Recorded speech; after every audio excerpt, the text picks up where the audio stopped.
ذکر حسین ہو رہا ہے، وہی باتیں ہیں، وہی ذکر ہے، وہی تذکرہ ہے، وہی مجلس ہے، لیکن قرآن نے فرمایا فَذَكِّرْ إِنَّ الذِّكْرَ تَنفَعُ الْمُؤْمِنِينَ، باتوں کو بار بار دہراؤ، رپیٹ کرو، چونکہ یہ مومنین کے لیے نفع بخش ہیں۔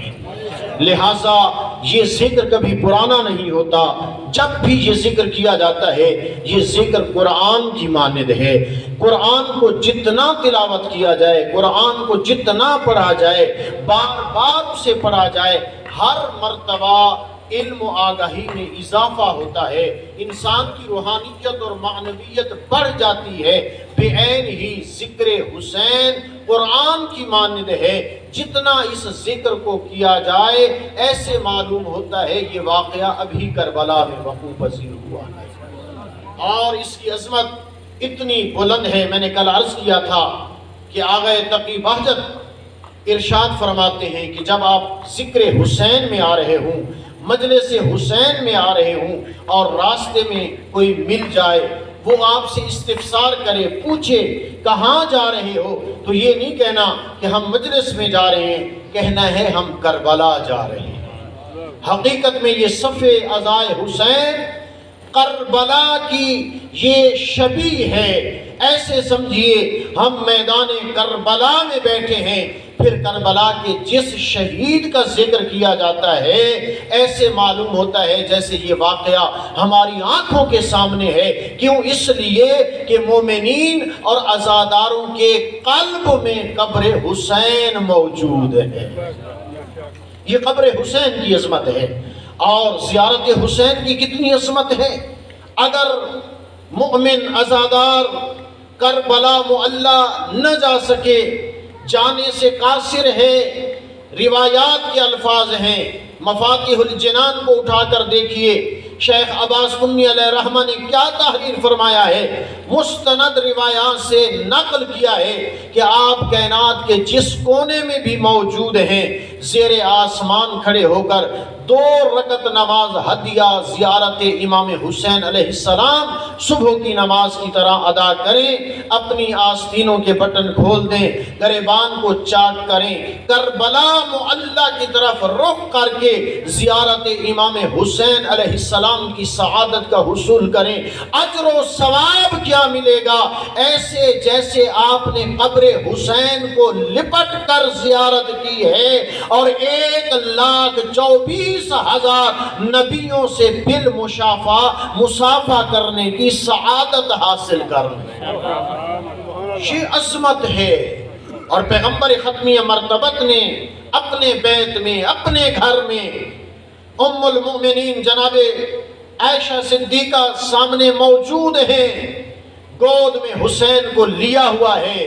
پیغمبر ختمی مرتبت فرماتے ہیں حسین تیری عظمت کو سلام، جو بھی دنیا میں میرے حسین کی زیارت کرے گا اسے ایک حج مقبولہ اور عمرہ مقبولہ کا اجر و ثواب عطا کیا جائے گا۔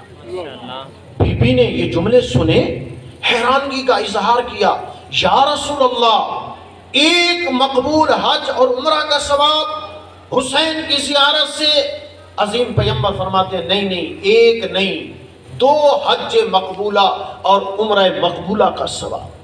پھر بی بی نے حیرانگی کا اظہار کیا، پھر عظیم پیغمبر نے فرمایا نہیں، 3 حج مقبولہ اور 3 مقبولہ عمرہ کا ثواب اسے عطا کیا جاتا ہے۔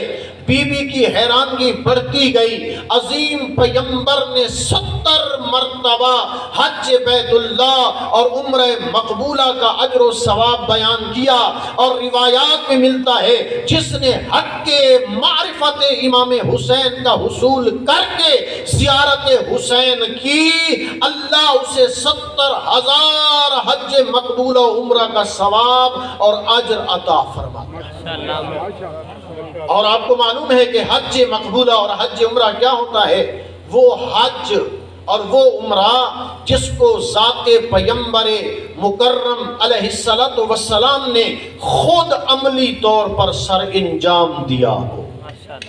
اس روایت کو ایک آیت اللہ العظمیٰ نے پڑھا، حیران پریشان ہے، دماغ چکرا گیا، ایک خیال پیدا ہوا ذہن میں، یہ کیسے ممکن ہے حج بیت اللہ کا اتنا اجر نہ ہو اور زیارت حسین کا اتنا اجر؟ جب اس آیت اللہ نے یہ سوچا، زمانے کا امام، ہمارا حقیقی وارث، امام ہماری مدد فرمائے، اور بالاخص مراجع عظام، آیات عظام، مجتہدین کی امام زمانہ علیہ السلام مدد فرماتے ہیں۔ بس اس آیت اللہ کو ایک سفر پیش آیا، توجہ ہے آپ سب کی، ایک سفر پیش آیا۔ سفر کے دوران ایک مسافر جوان، خوبصورت، حسین و جمیل، سفید لباس میں ملبوس آ کر ہم سفر ہوا، آپس میں گفت و شنید کا آغاز ہوا۔ وہ نوجوان حسین و جمیل اس آیت اللہ کو ایک واقعہ سناتے ہیں کہ ایک بادشاہ تھا، ریاست کا بادشاہ، سلطان، صاحب اقتدار، اپنے لہو لشکر کے ساتھ، چونکہ بادشاہ شکار کے بڑے شوقین ہوتے ہیں، اپنے لہو لشکر کے ساتھ شکار کی غرض سے نکلا۔ موسم خراب ہوا، شدید طوفانی بارش، پورے کا پورا قافلہ تتر بتر ہو گیا، ایک دوسرے سے جدا ہو گئے، رات کی تاریکی چھا گئی، بادشاہ ایک اکیلا رہ گیا، جنگل کا سما ہے، پریشان ہے کہ اس پریشانی کے عالم میں عجیب منظر دیکھا کہ اس جنگل میں ایک مقام سے دھواں نظر آیا، آگ وہاں پہ جل رہی ہے۔ اس روشنی پہ، اس دھوئیں پہ چلتا چلتا پہنچا، دیکھتا ہے ایک جھونپڑی ہے، ایک وہاں پہ بڑھیا موجود ہے، سلام کیا، جواب ملا، کہا کیا تو اکیلی ہے؟ جی میں اکیلی ہوں، میرا خامن تجارت کی غرض سے گیا ہوا ہے، صبح تک انشاءاللہ اس نے واپس پہنچ جانا ہے۔ کہا میں فلاں سلطنت کا بادشاہ اور اپنے قافلے سے بچھڑ گیا ہوں، شکار کی غرض سے آیا تھا، سارے دن کا بھوکا اور پیاسا ہوں، مجھے کچھ پلائیے، مجھے کچھ کھلائیے۔ اس خاتون کے پاس ایک بکری تھی، معلوم متا، اس کا دودھ دوہا، وہ جام پیش کیا، بادشاہ نے اسے نوش کیا، پھر اس خاتون نے اس بکری کو خود ذبح کیا۔ شرعی طور پر خاتون اگر احکام ذبح جانتی ہے اور وہ صحیح تکبیر پڑھ کے بسم اللہ اللہ اکبر کہہ کے قبلہ رخ ہو کے حلال جانور کو ذبح کرے تو عورت کے ہاتھ کا ذبیحہ بھی حلال ہے اور اس کا کھانا جائز ہے۔ فکر یہ ایک شرعی مسئلہ بھی آپ کی خدمت میں پیش ہو گیا۔ اس خاتون نے بکری کو ذبح کیا، اس کا گوشت بنایا، آگ جل رہی تھی، اس گوشت کو بھون کر بادشاہ کی خدمت میں پیش کیا۔ بادشاہ نے سحر ہو کر گوشت تناول فرمایا، رات کو سو گیا، صبح اٹھا، نماز پڑھی، اتنے میں اس کا خامن بھی آ گیا، ملاقات ہوئی۔ بادشاہ نے ان دونوں میاں بیوی کا بہت شکریہ ادا کیا اور وہاں سے روانہ ہونے وقت اپنا ایڈریس لکھ کر دیا کہ کبھی سلطنت میں آنا ہو تو یہ میرے ہاتھ کا لکھا ہوا رکا مجھے بھیج دینا، میں آپ کا استقبال کروں گا۔ یہ بادشاہ واپس چلا گیا، وقت گزرا، قدرت خدا سے یہ دونوں میاں بیوی رخت سفر باندھتے ہیں، غربت کا عالم ہے، فقر و فاقہ ہے، کھانے کو کچھ نہیں ہے، چلتے چلتے اس سلطنت میں پہنچے، اس محل کے قریب آ گئے، وہاں پہ موجود تھے دروغے، پہرا دینے والے، انہوں نے روکا، انہوں نے بسم اللہ پڑھ کر وہ بادشاہ کے ہاتھ کا لکھا ہوا رکا، وہ ایڈریس پیش کیا۔ دروغہ دوڑتا ہوا بادشاہ کو جا کر پیش کرتا ہے، جو ہی اپنی تحریر سامنے آتی ہے بادشاہ جوتے بھی نہیں پہنتا، سر پٹ دوڑ کر دارالامارہ کے دروازے پہ اس میاں بیوی کا استقبال کرتا ہے، عزت و احترام کے ساتھ انہیں لے کر آیا، اپنے مشیر کو بلایا، کہا یہ واقعہ ہوا تھا، ان کے پاس جو کچھ تھا انہوں نے پیش کر دیا تھا، اب بتلا، مجھے مشورہ دے، تو میرا مشیر خاص ہے کہ میں اس کے بدلے میں انہیں کیا عطا کروں۔ توجہ فرما رہے ہیں آپ؟ اللہ کرے مشیر حسبی اور نسبی ہو، اس کا شجرہ اچھا ہو۔ آج کل کے بادشاہوں کے جو مشیر ہیں اللہ ہی ان کا حافظ ہے، بہت مسائل ہیں، مشکلات ہیں۔ اس مشیر حسبی نسبی نے ایک عظیم مشورہ دیا، بادشاہ اگر مزاج معلّہ پہ گراں نہ گزرے، حق تو یہ بنتا ہے کہ انہوں نے اپنا سب کچھ قربان کر دیا تھا، آپ بھی اپنا سب کچھ قربان کریں، آپ خود رعایا بن کے ان کی قوم بن جائیں اور ان دونوں میاں بیوی کو لباس سلطانی پہنا کر تخت و تاج دے کر کرسی اقتدار پہ بٹھا دیں۔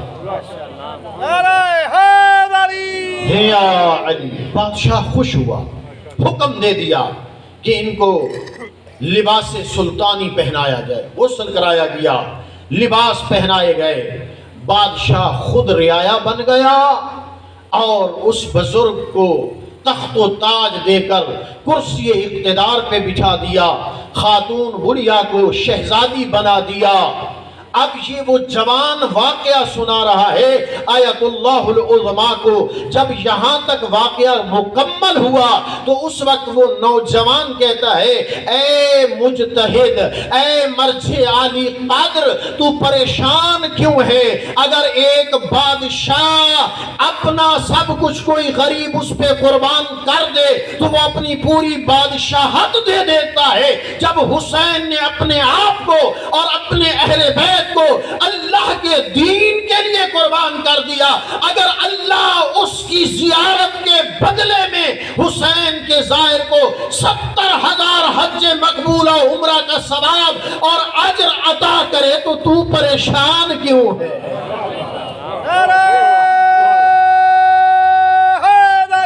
یا علی، اتنے میں وہ جوان نظروں سے اوجھل ہو گیا۔ آیت اللہ متوجہ ہوا کہ وہ تو میرا آقا تھا، وہ تو میرا مولا تھا، وہ امام زمان علیہ السلام تھے جو مجھے متوجہ فرما رہے تھے۔ تو آپ ذرا توجہ کیجئے، معرفت حق کے امام مظلوم کربلا سید الشہداء کے حصول کے بعد اگر کوئی مؤمن زائر حسین بنتا ہے، اس زائر کی عظمت کتنی بلند ہے۔ حق کے معرفت امام حسین، یہ حق کے معرفت امام حسین کیسے نصیب ہوگا؟ ایک نجف اشرف میں طالب علم ہے، بہت غربت ہے، ایک دکاندار سے قرض لے لے کر سودا سلف اٹھاتے ہیں، قرض اتنا ہو جاتا ہے کہ اب دکاندار نے انکار کر دیا کہ جب تک سابقہ معاملہ کمپلیٹ نہیں ہوگا وہ قرض ادا نہیں ہوگا، اس وقت تک آئندہ میں سودا دینے سے قاصر ہوں۔ اس طالب علم نے مایوس ہو کر رخت سفر باندھا کربلا کا، اور کربلا کے جب قریب پہنچا حرم سامنے نظر آ گیا، ابھی اس حرم کی حدود سے دور تھا، طالب علم تھکا ہوا تھا، کہا تھوڑا سستا لوں، تھوڑا آرام کر لوں، پھر زیارت امام حسین علیہ السلام کو جاؤں گا، حرم میں داخل ہو جاؤں گا۔ اب یہ جب سویا تو حالت نیند میں اس پر غسل واجب ہو گیا۔ اب جب جاگا پانی تلاش کیا، پانی نہیں ملا، صحرا ہے، پانی موجود نہیں ہے۔ اب اس نے سوچا میں تیمم کر کے امام کے حرم میں داخل ہو کر زیارت کا شرف حاصل کروں، لیکن ادھر روحانیت اور معنویت نے، ادھر عرفان کی منزل نے متوجہ کیا، نہیں یہ درست نہیں ہے کہ میں اس حالت میں حرم امام حسین میں پاؤں رکھوں۔ وہیں سے کہا السلام علیکہ یا ابا عبداللہ الحسین، سلام کر کے چونکہ واپس دروس میں نجف اشرف حوزہ علمیہ میں پہنچنا تھا، وہیں سے کھڑے ہو کر سلام کر کے واپس آیا۔ جب واپس پہنچا دکاندار سے ملاقات ہوئی دروس کے بعد، پڑھنے کے بعد، تو اس نے پہلے سے زیادہ سودا سلف عنایت کیا، کہا میں نے ابھی قرض دیا نہیں ہے، کہا جو آپ نے بندہ بھیجا تھا وہ تیرا سارا قرض بھی ادا کر کے گیا ہے اور 1 سال کا مجھے ایڈوانس دے کر گیا ہے کہ فلاں طالب علم جب بھی آئے اس کو سودا دینا ہے، اس سے رقم طلب نہیں کر۔ یہ معرفت امام مظلوم کربلا کی منزل ہے، یہ عرفان روحانیت و معنویت کی منزل ہے کہ انسان اذا عزمت فاذا عزمت فتوکل علی اللہ، جب انسان عزم کر لیتا ہے، اللہ پہ بھروسہ کر لیتا ہے، ان اللہ یحب المتوکلین، اللہ بھروسہ کرنے والوں کو پسند فرماتا ہے۔ لذا حق کے معرفت امام حسین کا حصول کیجئے۔ حق کے معرفت کیا ہے؟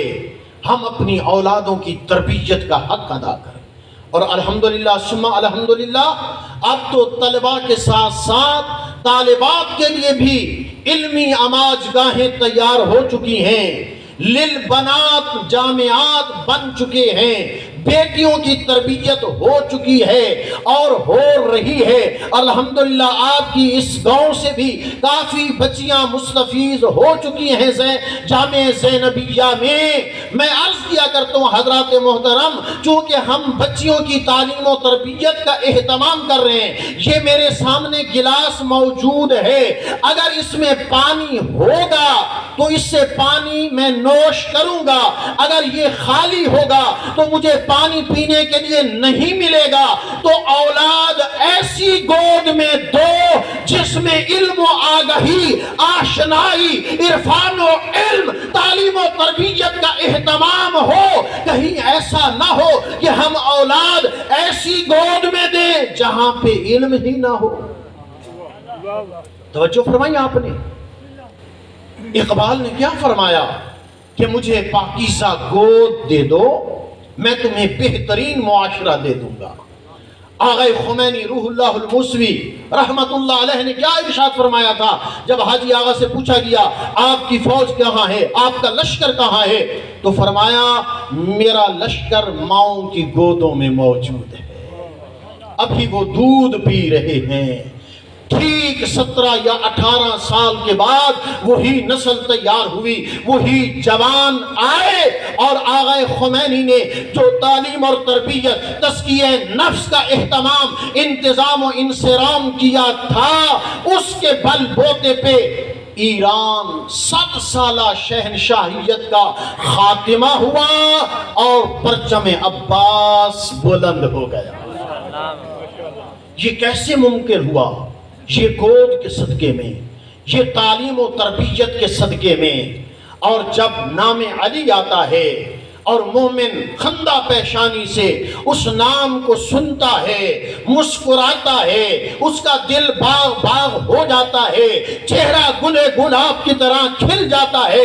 علماء بزرگان کی روایات کے مطابق حکم ہے کہ جب ایسی کیفیت پیدا ہو جائے تو ماں زندہ ہو تو قدم بوسی کر کے شکریہ ادا کیا کرو، اگر ماں دنیا سے چلی گئی ہو قبر پہ جا کے پائنٹی کی طرح بوسا دے کے شکریہ ادا کیا کرو، اماں تیری عظمت کو سلام، تو نے نعت علی کی لوریاں سنا کر مجھے پاکیزہ دودھ پلا کے محبت علی میرے قلب دل و جان میں جان گزین کر کے مجھے دنیا کا مومن بنا دیا۔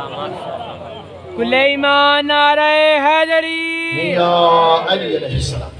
یہ تربیت اولاد، معرفت امام حسین کا حق ادا کیجئے۔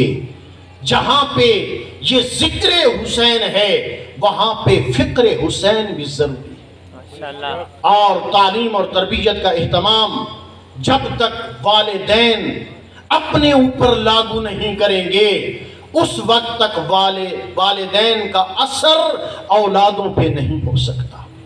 عظیم پیمبر مسند نبوت اور رسالت پہ رونق افروز ہیں۔ ایک خاتون آئی، اپنے بچے کو ساتھ لے کر آئی، کہا یا رسول اللہ صلی اللہ علیہ وآلہ وسلم، یہ میرا بیٹا میٹھا بہت زیادہ استعمال کرتا ہے، شہد کا استعمال کثرت سے کرتا ہے، کہیں اس کی وجہ سے یہ بیمار نہ ہو جائے۔ ایک معتدل انداز میں ہر چیز کا استعمال صحت کے اصولوں کے عین مطابق ہوتا ہے۔ اگر افراط و تفریط کا انسان شکار ہو جائے وہ چیز انسان کے لیے مضر قرار پاتی ہے۔ اگر پیٹ بھر کر کھانا کھایا جائے، بھوک کو باقی نہ رکھا جائے، وہ کھانا بھی انسان کے لیے زحمت بن جاتا ہے۔ حدیث پیغمبر ہے، جب تک بھوک نہ ہو کھانا نہ کھاؤ، ابھی بھوک باقی ہو کھانے کو چھوڑ دو، بس کبھی آپ بیمار نہیں ہوں گے۔ کہا کہ ٹھیک ہے میں اس کو واضح نصیحت کروں گا، انشاءاللہ یہ میٹھا کھانا چھوڑ دے گا، لیکن شرط یہ ہے کہ آپ کل اسی ٹائم اپنے بیٹے کو میرے پاس لے کر آئیں۔ خاتون واپس چلی گئی، دوسرے دن عہد وفا کیا، وقت مقررہ پہ آپ علیہ السلام کی خدمت میں پہنچی۔ عظیم پیغمبر اس خاتون کے منتظر تھے، اپنے بیٹے کو ذات پیغمبر کے سامنے بٹھایا، عظیم پیغمبر نے اسے روکا، واضح نصیحت کی، امر بالمعروف و نہی عن المنکر کا فریضہ سر انجام دیا۔ اس بچے نے میٹھا جو کثرت سے استعمال کرتا تھا چھوڑ دیا، معتدل انداز میں استعمال کرنا شروع کیا۔ عظیم پیغمبر سے صحابہ کرام نے عرض کی، یا رسول اللہ آپ یہی واضح نصیحت کل بھی کر سکتے تھے جب خاتون آئی تھی، آپ نے 24 گھنٹے کا وقفہ کیوں دیا، آپ نے دوسرے دن خاتون کے کیوں بلایا؟ تو عظیم پیغمبر کے جواب سنیں گے؟ آپ علیہ السلام فرماتے ہیں چونکہ اسی لمحے میں نے شہد کا استعمال کیا تھا، میٹھا کھایا تھا، اس لیے میں نے مناسب نہیں سمجھا، لما تقولون ما لا تفعلون، وہ تم کہتے کیوں ہو جو تم کرتے کیوں نہیں ہو، میں نے اسی وقت میٹھا استعمال کیا تھا، اس لیے واضح نصیحت نہیں کی۔ جب وہ خاتون آئی اس نے اپنا معاملہ پیش کیا، اس وقت سے لے کر اب 24 گھنٹے تک دن اور رات میں نے میٹھے کو ترک کر دیا، چھوڑ دیا، تب میں نے نصیحت کی تاکہ اس کا اثر ہو، تاکہ اس پہ مرتب ہو وہ امر بالمعروف اور نہی عن المنکر۔ ہمارے ہاں المیہ یہ ہے، باتیں بہت ہوتی ہیں ہمارے ہاں، ہم زمین اور آسمان کے کلاوے ملانا شروع کر دیتے ہیں لیکن خود عمل سے عاری ہوتے ہیں۔ یہ بہت بڑا المیہ ہے۔ قُوْ أَنفُسَكُمْ وَأَهْلِيكُمْ نَارًا، سب سے پہلے حکم ہے اپنے آپ کو جہنم کی آگ سے بچاؤ، پھر اپنے اہل و عیال کو بچاؤ۔ آج اگر ہم بچوں کو، بیٹوں اور بیٹیوں کو واضح نصیحت تو کریں لیکن خود اس پہ عمل پیرا نہ ہوں، بچوں سے تو تقاضا کریں کہ تلاوت قرآن کریں، نماز بر وقت پڑھیں، لیکن خود نماز کے لیے نہ اٹھیں، خود نماز کو ادا نہ کریں، تو کیا والدین کا اثر اولاد پہ ہوگا؟ نہیں، ہم نے عمل کر کے دکھلانا ہے، عملی انداز میں ذکر حسین کے ساتھ فکر حسین کو لینا ہے، معرفت حسین کا حصول کر کے ہم نے مجلس حسین سے استفادہ کرنا ہے تاکہ ہمارے گھروں میں ایک انقلاب برپا ہو جائے، ہمارے گھروں میں ایک تبدیلی آئے، ہمارے گھروں میں پردہ ہو، شرم ہو، حیا ہو، ہماری اولادیں ہمارے تابع فرمان ہوں۔ انشاءاللہ کل میں عرض کروں گا کہ اولادیں نافرمان کیوں ہوتی ہیں۔ سب سے بڑا فیکٹر جو ہے وہ رزق حلال کا نہ ہونا۔ رزق حلال، فرمایا ایک لقمہ حلال 70 سال کی عبادت سے افضل ہے۔ رزق حلال کیسے ہونا چاہیے؟ رزق حلال کیسا وہ عزم اور کیسا ارادہ ہونا چاہیے؟ کس انداز میں ہم معرفت حق کے حسین ادا کر سکتے ہیں؟ کس طرح ہم ذکر حسین سے فکر حسین کا حصول کر سکتے ہیں؟ یہ نظر، یہ نیازیں، یہ مجالس عزا، یہ جلوس، یہ مومنین کی خاطر، یہ تواضع، یہ صف عزا، جب تک رزق حلال نہیں ہے اس وقت تک ان کا کوئی اثر نہیں ہوتا۔ رزق حلال شرط ہے، جب تک اپنا ایک ایک لقمہ اپنی اولادوں کو رزق حلال کا نہیں کھلائیں گے، اس وقت تک آپ اولاد کی تربیت نہیں کر سکتے۔ جب آپ اولاد کی تربیت نہیں کر سکتے تو پھر گودیوں سے حسینی کیسے اٹھیں گے؟ عباس علمدار کا پرچم بلند کرنے والے کیسے آئیں گے؟ حسین کی عزاداری بپا کرنے والے کیسے پیدا ہوں گے جب تک ہم نے رزق حلال کی طرف توجہ نہ دی؟ بس عزاداران مظلوم کربلا، عزت بھی بڑی تو مصیبت بھی بڑی۔ رات میں نے منزل سوق کے مصائب آپ کی خدمت میں پیش کیے۔ گزشتہ سے پیوستہ رات سفیر حسین مسلم بن عقیل کی شہادت بیان ہوئی۔ آج میرا دل چاہتا ہے یتیمان مسلم بن عقیل کے مصائب بیان کیے جائیں، چونکہ ہمارا موضوع ایک عزم ہے، ایک ارادہ ہے، متوکلین کی صف میں ہم شامل ہونا چاہتے ہیں۔ ان بچوں نے اللہ پہ کیسے توکل کیا، کیسے بھروسہ کر کے اپنی زندگی کو ایک تاریخی زندگی بنا دیا، اور تاریخ کے اوراق کی وہ بچے زینت بن گئے۔ دو روایتیں ہیں کہ مسلم بن عقیل کے ساتھ یہ دونوں بچے تھے اور بابا کی شہادت کے بعد قید کر دیے گئے۔ 9 ذی الحج کو جناب مسلم بن عقیل کی شہادت ہوئی، اور 3 دن بعد 12 ذی الحجہ کو ان بچوں کی شہادت ہو گئی۔ لیکن دوسری روایت یہ ہے کہ یہ بچے ماں کے ساتھ تھے، قافلہ حسینی میں کربلا میں تھے۔ جب شام غریباں خیموں کو آگ لگ گئی، جس طرح نمازی کی تسبیح ٹوٹتی ہے، دانے بکھر جاتے ہیں، یتیمان حسین بھی بکھر گئے۔ یہ کربلا سے کوفہ میں دونوں بچے پہنچے۔ جب انہوں نے اپنا تعارف کیا تو ابن زیاد نے، ان ظالم نے، ان بچوں کو زندان میں ڈال دیا۔ 1 سال پورا یہ زندان کوفہ میں اسیر رہے، اور بعض واعظین اور مصائب خان یہ روایت بھی پڑھتے ہیں کہ آخری دنوں میں ان بچوں کو الگ الگ قید خانہ دیا گیا۔ بیچ میں دیوار کا فاصلہ تھا، ایک دوسرے کو صبح و شام آواز دے کر خیریت معلوم کرتے تھے۔ عزاداروں، ایک دن چھوٹا شہزادہ جناب محمد، بڑا بیٹا مسلم بن عقیل کا 7 برس کا ہے ابراہیم، اور چھوٹا 5 سال کا محمد ہے۔ یہ ابراہیم و محمد عزاداروں دونوں الگ الگ قید خانوں میں ہیں۔ ایک دن جو شام کے وقت بڑے بھائی نے چھوٹے کو آواز دی، آواز نہیں آئی، سمجھا غشی کا عالم ہے، بیمار ہے، بخار کا شاید زور ہے۔ مشکور دروغہ شام کو آتا تھا، جو کی روٹیاں دو اور گرم پانی لے کر آتا تھا۔ عزادارو، آج جب پہنچانا دروغہ زندان مشکور، تو بڑے بھائی نے کہا منت لگا، اپنی زوجہ کو لے آ، ماں بن کے وہ آواز دے، شاید میرا بھائی بچ جائے۔ عزادارو سنو گے جملہ، یہ دروغہ زندان مشکور دوڑتا ہوا گھر گیا، دروازہ کھولا، عجیب منظر دیکھا، زوجہ چادر پہن کے دروازے پہ کھڑی ہے۔ عزادارو، دروغہ نے پوچھا کہاں جانے کا ارادہ ہے؟ کہا جہاں لے جانے کے لیے تو آیا ہے۔ کہا تجھے کیسے معلوم ہے؟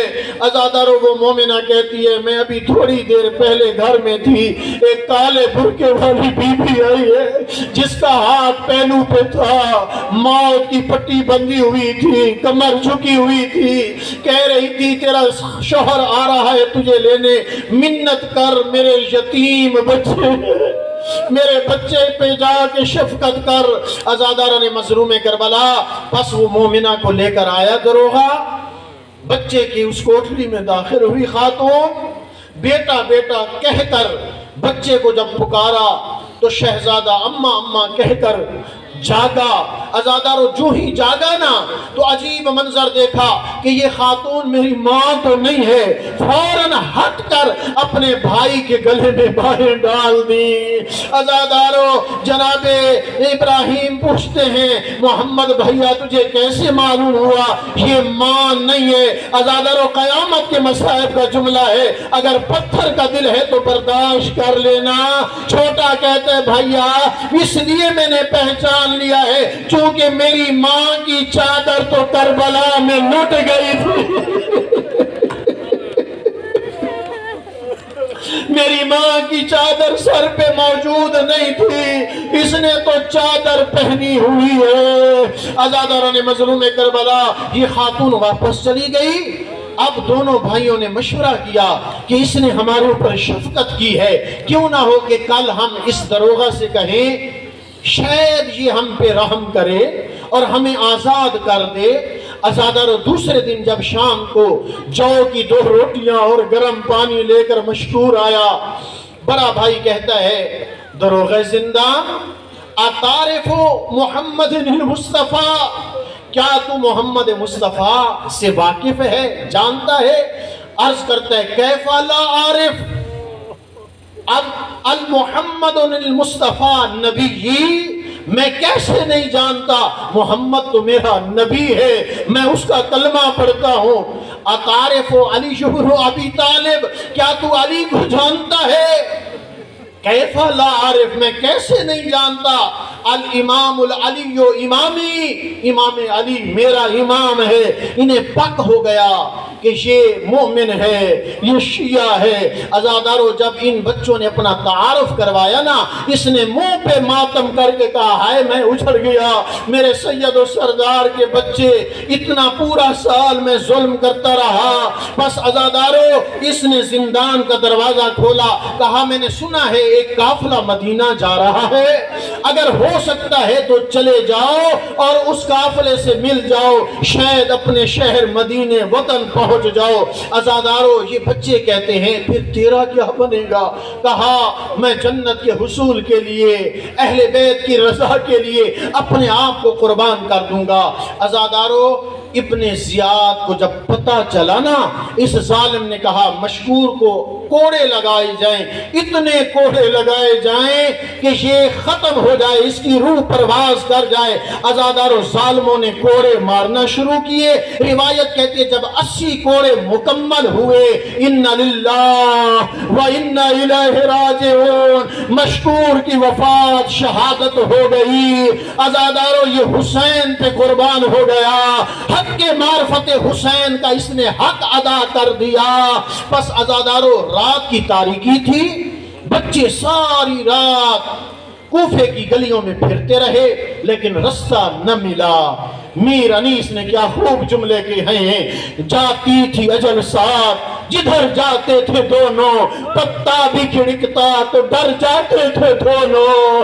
عزادارو تقدیر واپس پھر کوفہ کے قریب لے آئی۔ عزادارو صبح کا وقت ہو چکا تھا، دونوں بھائی ایک درخت پہ چڑھ کے ایک دوسرے کے گلے میں باہیں ڈال کے سہم کے بیٹھ گئے۔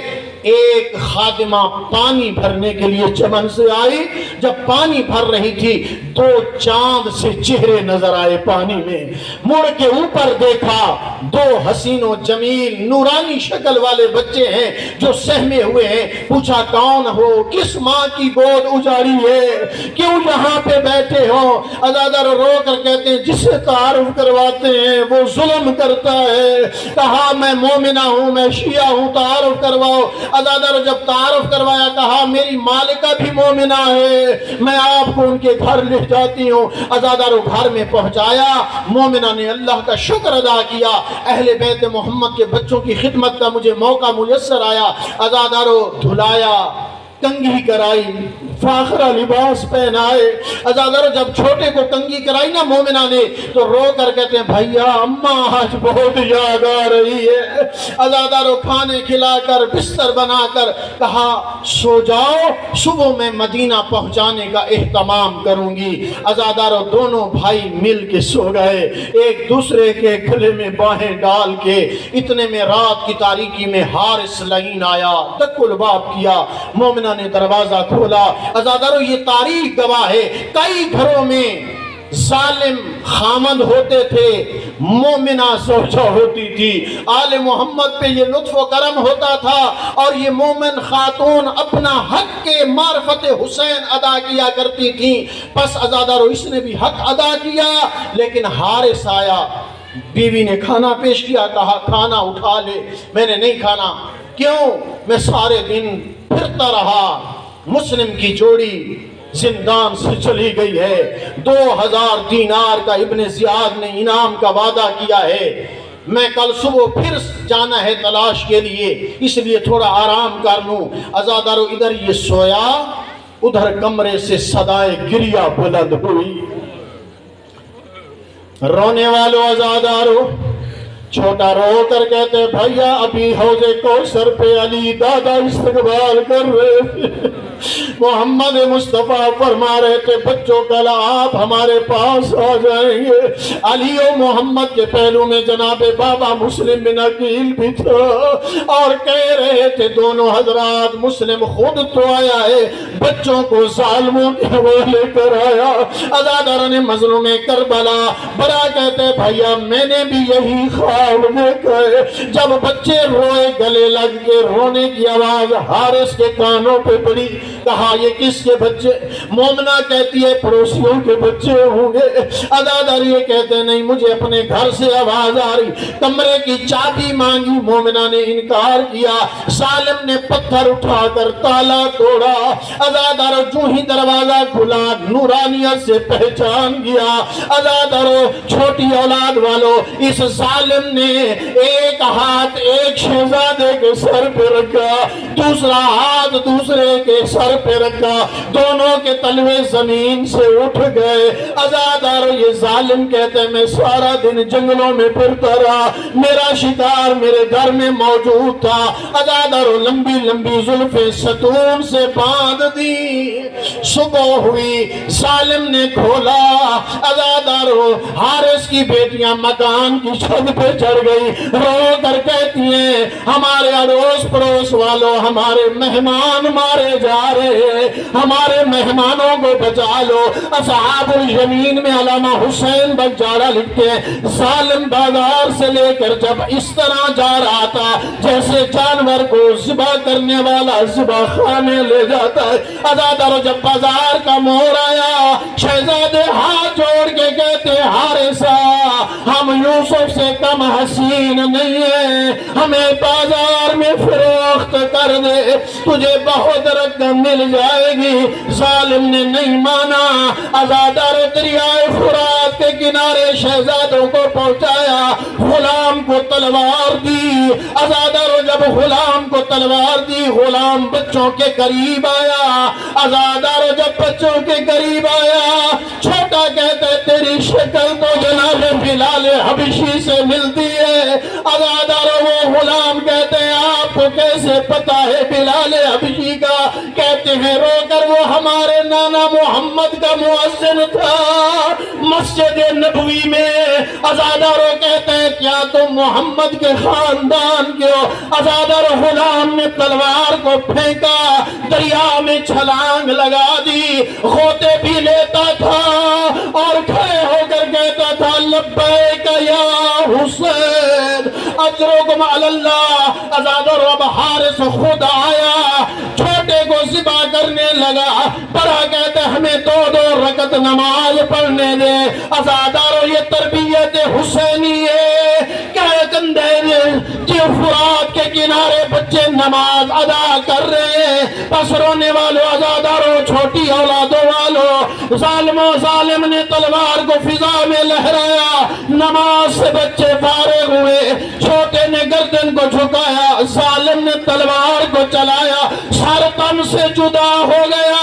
اس ظالم نے لاش کو نہر فرات کے حوالے کیا۔ برا کہتا ہے جلدی نہ کرنا بھائیا ہم بھی آ رہے۔ عزادارو جب دوسرے بھائی کا لاشا پانی میں آیا، ایک مقام پہ دونوں مل گئے۔ عزادارو اللہ جانے یہ مخالف سمت میں لاشیں چلتے چلتے مسیب کہاں کیسے پہنچے۔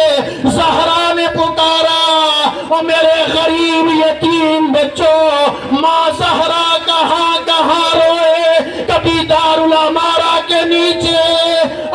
وہی دریائے فرات کے کنارے الا لعنت اللہ علی قوم الظالمین وسيعلم الذين ظلموا أي منقلب ينقلبون. ماتم غصے